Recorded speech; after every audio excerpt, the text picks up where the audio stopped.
મુન્દ્રા જેવા ઔદ્યોગિક અને વિકસિત તાલુકામાં આવેલ સામૂહિક આરોગ્ય કેન્દ્રની આરોગ્ય સેવાઓ સામે ગંભીર પ્રશ્નો ઊભા થયા છે.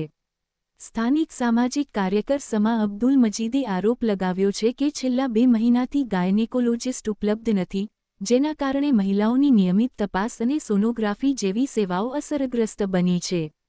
આક્ષેપ મુજબ, હોસ્પિટલમાં સોનોગ્રાફી મશીન હોવા છતાં છેલ્લા 5 વર્ષથી ટેકનિશિયનના અભાવે તેનો ઉપયોગ થતો નથી.